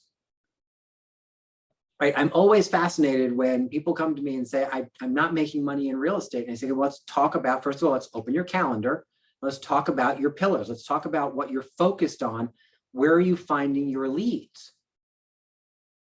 And if there's not an immediate answer to that, I know what the issue is, right? The issue is that they haven't actually taken the time to decide where they're going to focus. And when you don't decide to focus on a or a few, right? My answer is 1 to 3. 1 to 3 lead sources need to have your utmost attention. And you need to have strategies that you are implementing for each of those 1 to 3 main lead sources. If you take the approach of, I'm okay with my business coming from anywhere, and don't set up strategies based on certain sources, you run the real risk of not having business show up from anywhere. Just PS. Again, I've done it both ways. I can tell you the results are very different, right? When I would wake up every morning thinking, oh man, I'm so glad I have that real estate license. That phone's going to ring any minute now. That didn't work so well for me, right? And after about 3 or 4 days of that, I thought, okay, well, I guess no one's calling me. So I better figure out how I need to proactively go out and find business. And the prospecting sources, the lead sources, the business sources that we're going to talk about are as follows. We're going to talk about expireds, right? With expireds, we're going to talk about for sale by owners because they are similar in terms of source and strategy. We're going to talk about open houses. We're going to talk about an agent-to-agent referral network. We're going to talk about social media. And we're going to talk about farming, which includes or can include either canvassing or door knocking, depending on what you want to call it.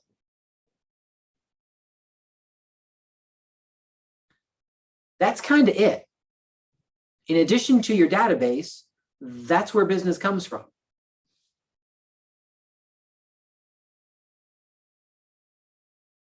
Can anyone think of a source that I didn't name that you're kind of thinking in your head, you know what? I was thinking I was using X as my main source of business. What did we leave out? Anything?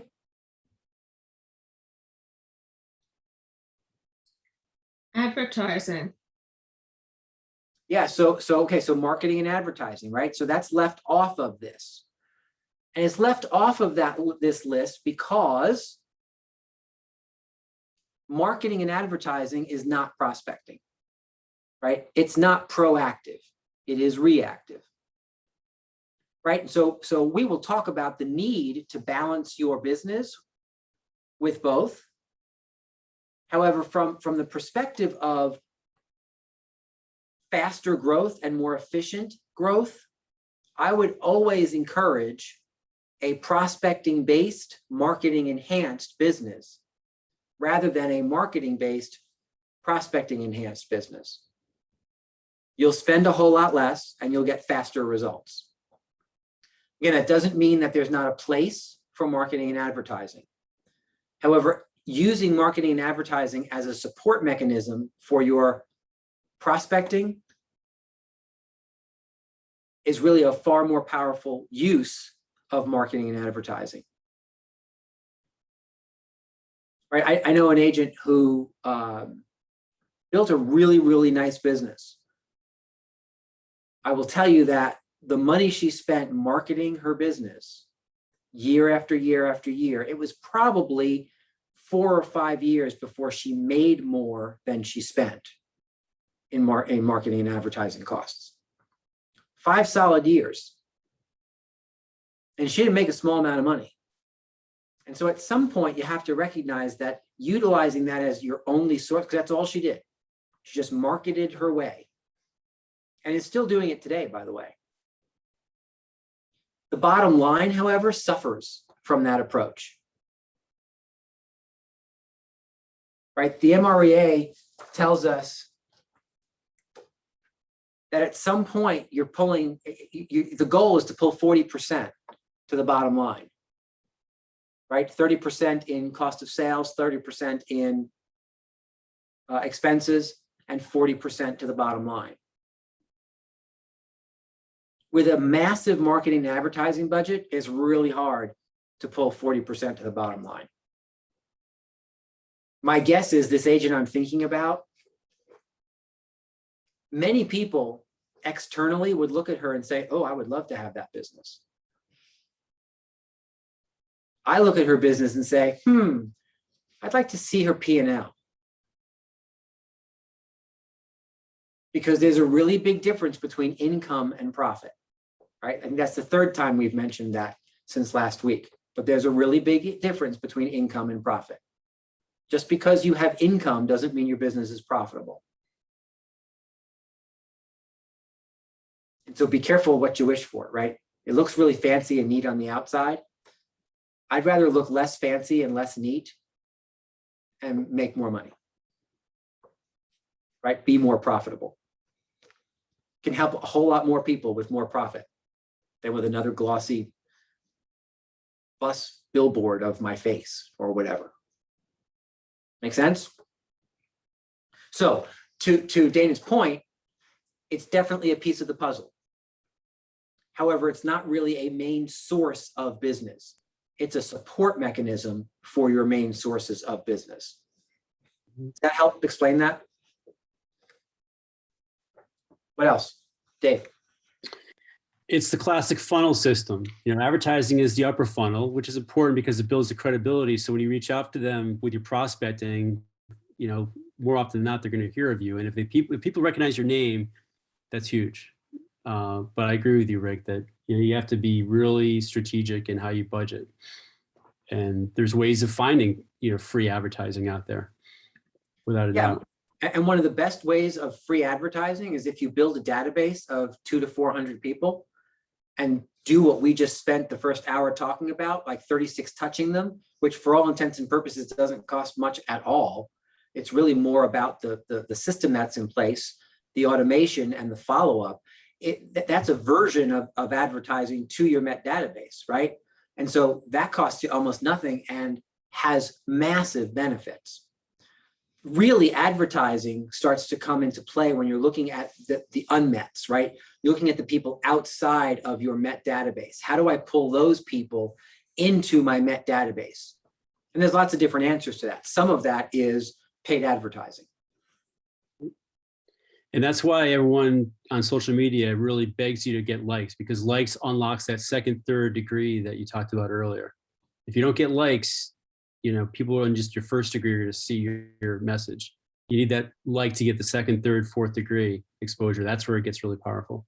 Yeah, I call that beating the algorithm, right? You got to beat the algorithm, right? Because the algorithms on social media are designed specifically for powerful content and interaction, right? The things that have powerful content or are judged to have powerful content and get the most interaction, those are the things that spread like wildfire, right? No likes, no viral, right? That's just the way it works. And getting back to the raving fans, that applies hugely in social media, where if you can get like someone that's got a massive social media following to be a raving fan of yours, that's where it could really get special. Raving fans is huge part on social media. Yeah, because what you're talking about now are reviews, right? I mean, or at least a version of reviews, right? There are a lot of people today who don't do anything. They won't go to a restaurant. They won't see a movie until they actually go online and see what, the 150 closest people to them think about it. Right. And so when you're, again, as a tool, reviews to me are just a part of a marketing and advertising campaign, right? If you're going to build an advertising campaign, well, what if you did it utilizing reviews? That's kind of free advertising. You get third-party endorsement by giving good service and having those past clients go ahead and say something awesome about you, right? We're going to talk about building testimonials as well in a week or so. So stay tuned for that. So there is one other source of business that I like to break out that I didn't mention. So you can write this in. It's not on that page, and they're called orphans. Anybody want to define orphans for us? Who are the orphans? The abandoned clients on the other side of the transaction. Yeah, exactly right. Right. Well said. The abandoned clients on the other side of a transaction. Now, a lot of times we think about orphans as the buyers of your listing, right? That's kind of where it started. Do you have a powerful program to make sure that the buyers of your listing over time forget that you didn't sell them that house? I will tell you, one of the things I was really good at when I was still in the field was converting orphans. I think my record, I think I sold the same house 5 times because I listed it, somebody sold it, I orphaned them. I'll tell you what that means in a second, right? I ran my orphan program successfully with them. They came back to me when they had to list it. Somebody else sold it out. That's 1. That's 2. I actually sold it myself that time, listed it again. So that's 1, 2, 3, right? Listed it again, had somebody come and sell the property. And then I orphaned those new buyers. And then when they listed it with me, not the agent who sold them the house. 5 times. And that was my record. There was a little house over on Old Town Road on the border of Ridgefield and Wilton, right? In like that Georgetown area. It was a small little house, and man, that paid me more than some of my big properties over time, right? Because guess what? 350 times 5 over and over and over again. That's a beautiful thing. That was like the gift that kept on giving. And it was all because of a program that I had in place to convert those orphans. Today, I would encourage you that even if you are on the buy side, if the sellers of the house that you're selling are staying local, you may be able to start adding them to your world and convert them as orphans. Remember, the reason that the orphans work is because of the statistic we saw last night. 88% of all people say they would use the agent that sold them their house again, and only 12% do. So that kind of screams orphan program to me. How can I convert at a high level? Does that make sense? Want to just start with the orphan program since we're talking about it? Okay. So the my orphan program was this. We had a closing, right? And here's what the orphan program is not. The orphan program is not behaving inappropriately during a transaction. It's never crossing that line. You don't get to have conversations with somebody else's client, right? There are rules in our industry. And while that agency agreement, i.e. the buyer agreement, because we'll use the example of it's your listing and someone else brings the buyer, right? That buyer agreement is in place and it prohibits you from having direct conversation or contact with those particular clients. However, what terminates that? It's a single word, starts with a C. Closing. A closing, that's right. A closing kind of terminates that relationship. And so post-closing, everybody's kind of fair game. And so the way I ran my orphan program was this. I always wanted to have it come from gratitude, right? It wasn't, I didn't build a program that came from, let me go and swipe everybody on the other side of my transactions. That was the result, but it was built from a position of gratitude. And that gratitude was, for me, it was 48 hours. Ooh, Donna Doyle is getting something yummy. I think you have to share with everybody. Spicy, crunchy tuna roll my daughter just made. Oh my goodness. What's your daughter's name? Katie. So Katie, if you're going to share one with mom, you have to have one for all of us. There's 28 other people on this call who are really hungry. She will never come into the dining room again while you're on Zoom. Watch. At any rate, sorry, I got distracted by that spicy tuna roll. So the idea of building it from gratitude, I had a program that was very simple. It was 2 days, 7 days, 30 days. And what that meant was I was in contact with the people who bought my listings within 48 hours after the closing to simply make a quick call to say, hey, it's Rick Scott with Keller Williams Realty. I don't know that you remember me. I was on the other side of the transaction that of the house you just purchased.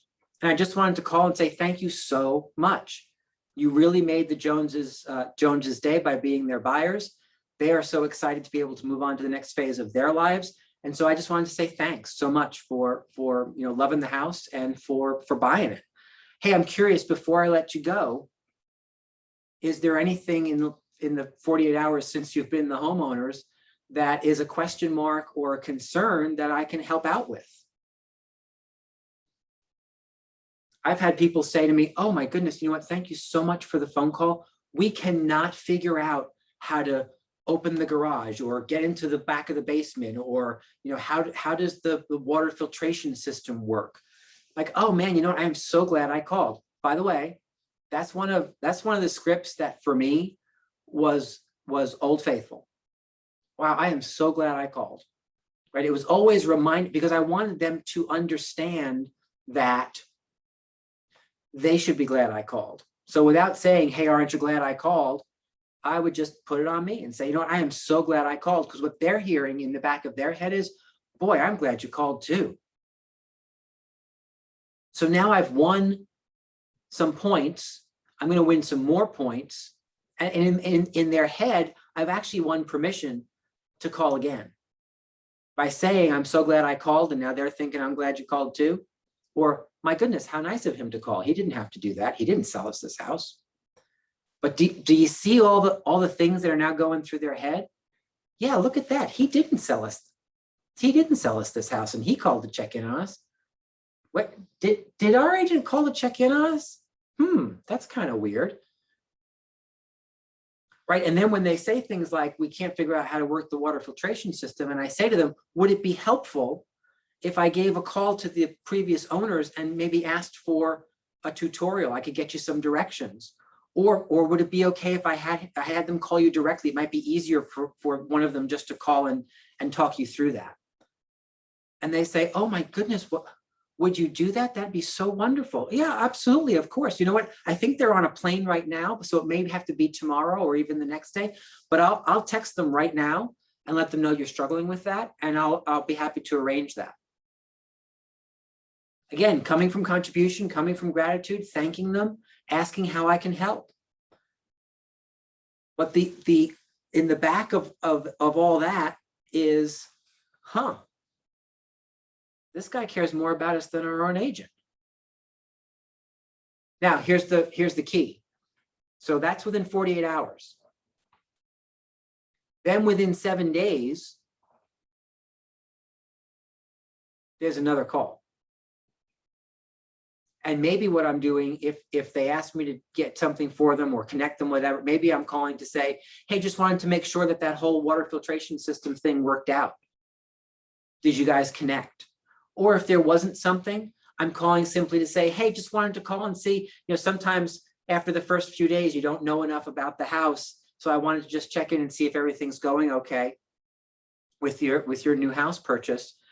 And also just check in to see if there's any kind of vendors or anything that you need, right? Had you thought about someone to mow the lawn? Had you thought about someone to plow? Had you, depending on the season, you can just offer some services. And what I find is that after people are living there a week, they find something that they need the electrician for, or they find something that they need the plumber for. And if they're not local, they don't know who to call. So now I'm offering some services again.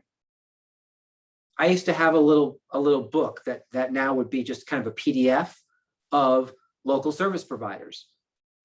So you could call back after another 6 days or so and say, hey, just checking in. I'm curious, would it be helpful if I just sent you my local service provider's reference tool? Oh my goodness, would you just, oh, that'd be great. So now they have that, and guess what? It's branded. It doesn't say the other agent's name. It says my name on it with my branding and my contact information. And then the 30, within 30 days,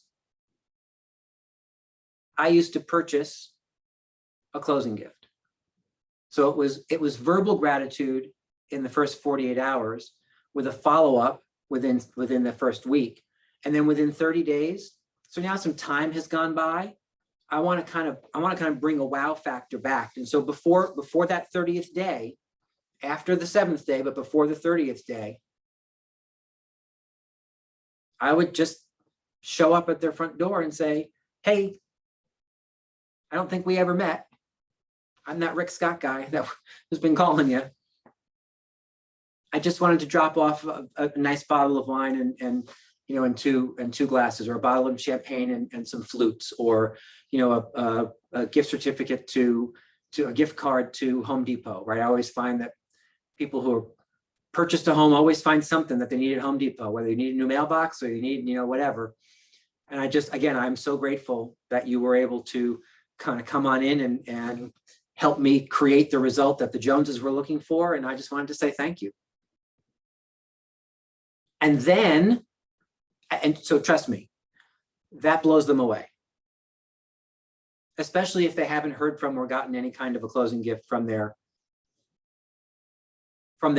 former agent, I'll call them, right? Because I can tell you that for most people, within 30 days, I could tell that they were mine. Because then I would just pop them into my 36 Touch program. And so now they're hearing from me constantly. They're getting my outreach. They're getting my pattern of success postcards. They're hearing from me every 90 days. And certainly after the first full year, they don't remember the name of the agent who actually sold them their house. Instead, they just remember me. I will tell you, it's kind of a brilliant program, and I don't say brilliant as a pat on my own back. However, it's brilliant in its simplicity, because it really is quite simple, right? And it's not complicated, and it's built from the perspective of how can I just continue to spread gratitude, right? That makes me feel good. And did it work every single time? No, of course not, right? There would be some people who are like, oh, you know what? I just feel so funny accepting this from you because, Jane has been our realtor for forever and ever, amen. And my answer to that was always, and I love Jane. Jane's awesome.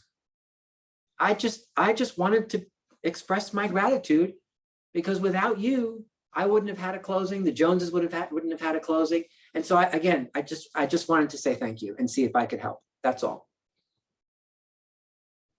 And sometimes the next time that house came on the market, it went on with Jane because Jane was their realtor.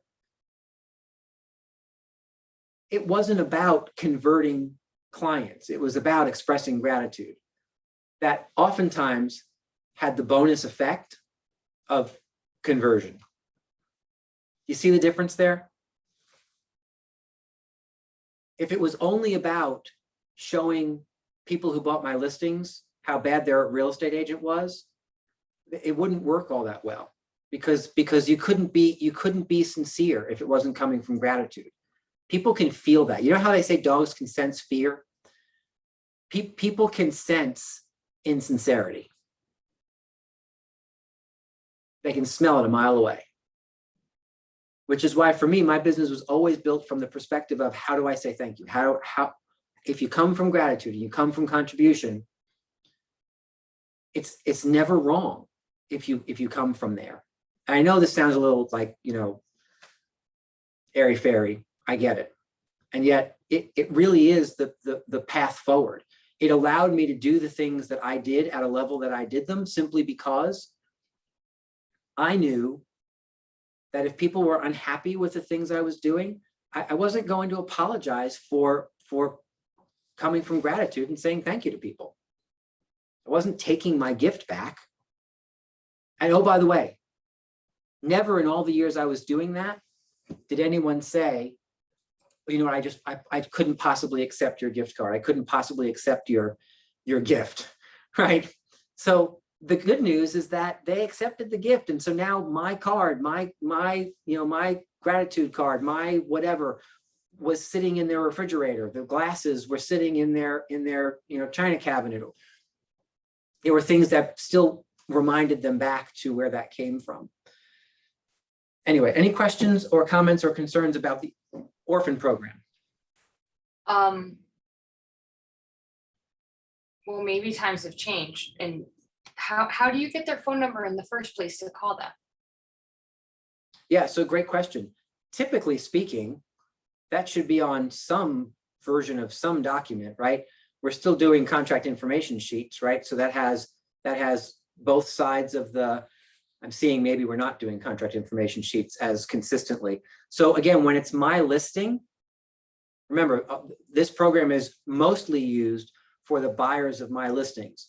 So when it's my listing, I have control over whether or not that contract information sheet gets produced, and I just make sure it's produced. Even if people are shying away from that, and for those of you who don't know what that is, a contract information sheet is a simple one-page document that on one side lists the buyers agents, the buyer's attorneys, all the contact information for all those players, and on the other side, the listing side.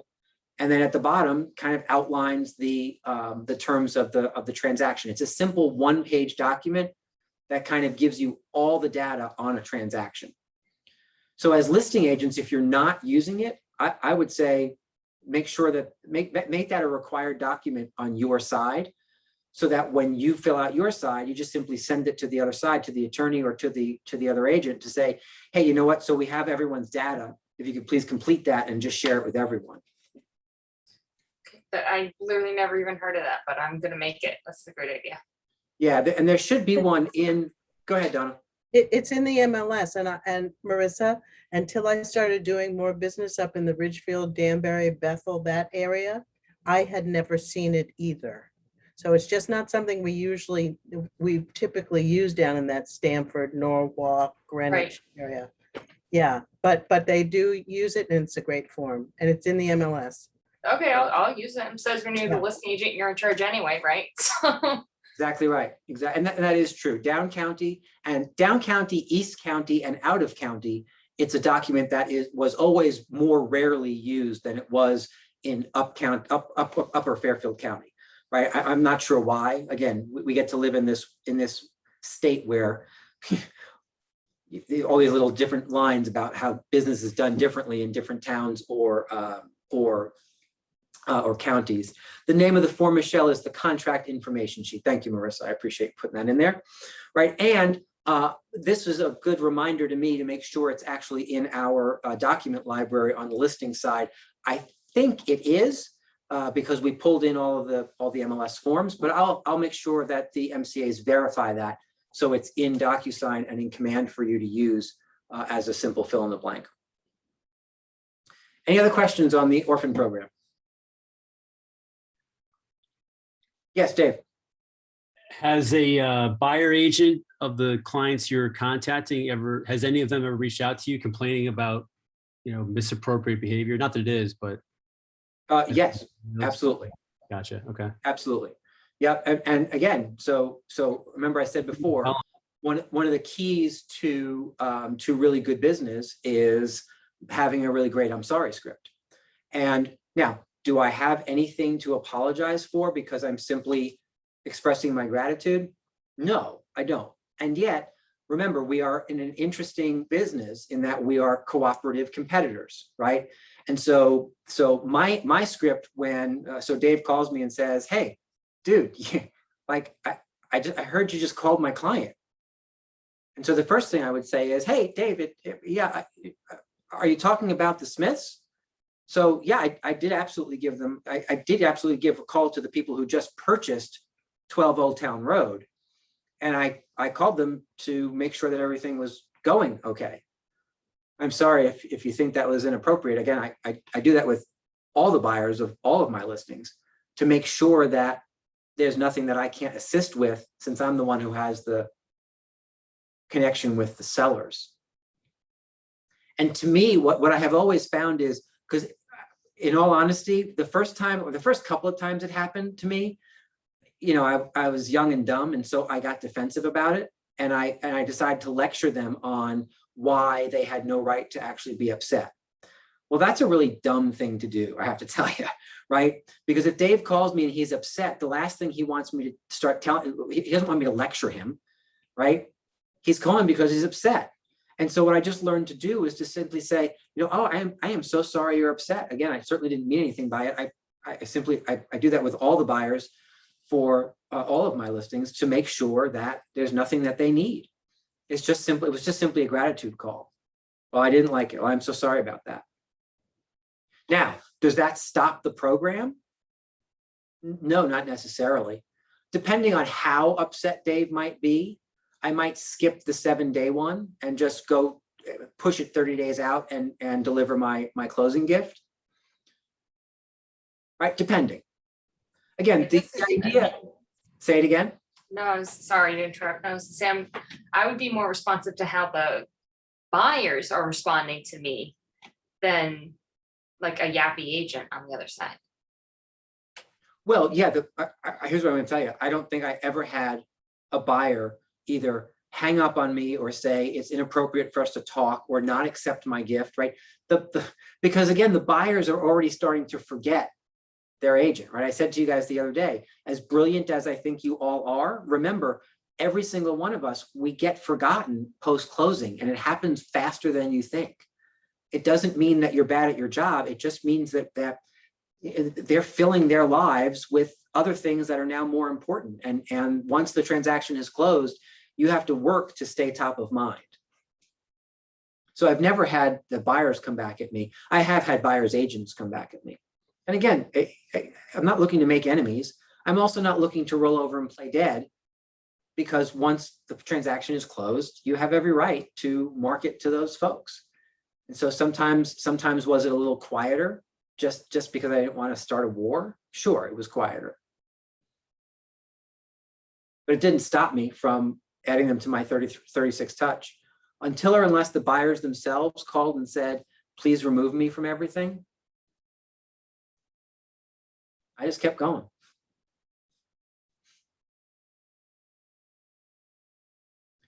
My great-grandmother, who I had in my life until I was like 15, right? And she lived, I forget how old she was. She wasn't crazy old, but but just the way my family is set up, I had her around till I was 15 years old, which, you know, in the 80s was still kind of old to have a great grandmother, right? My kids have their great grandmother, and my kids are 24 and 19. So it's pretty kind of cool. But I had my great grandmother until I was 15 years old. And my great grandmother taught me how to play cards, right? And so when I was a real small child, oh my goodness, it's past time. I didn't realize I was holding you late. Sorry, I'll tell you this one story and you'll be out.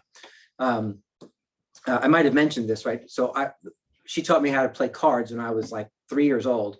And such that when I went to school, I used to count 8, 9, 10, Jack, Queen, King, right? I didn't know there was 11, 12, and 13 because I learned to count with cards. And so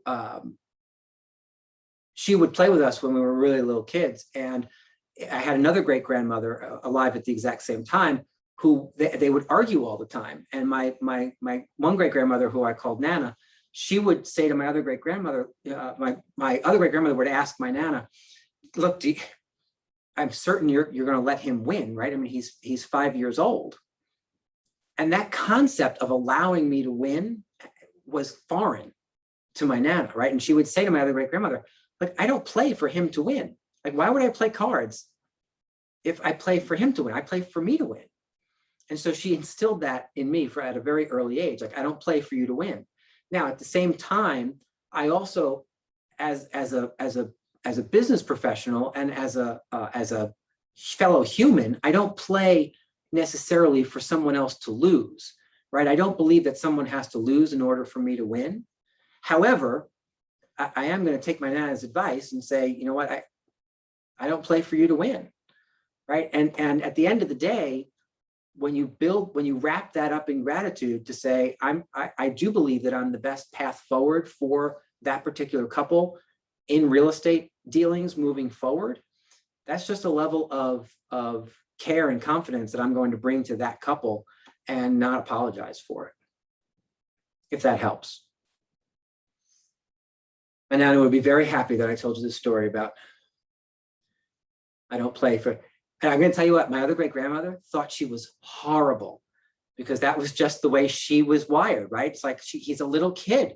You just have to let him win. And I am so grateful for the fact that what was instilled in me from the time I was 3.5 years old is you have to work. You have to, if you want to win, you have to work and fight to win. Like you don't just get that handed to you. You have to earn that. Because people who are taught other forms of how you get to success, I think have success elude them, right? Because they're still waiting around for someone to let them win. So anyway, the tale of two great grandmothers. Who knew we'd have that conversation tonight?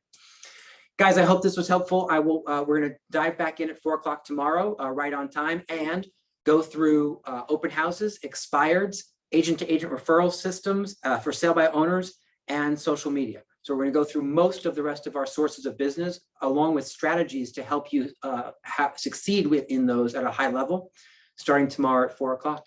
I look forward to seeing you then. Have a great one. Have a nice night. You Thanks, too. Greg. Thank you.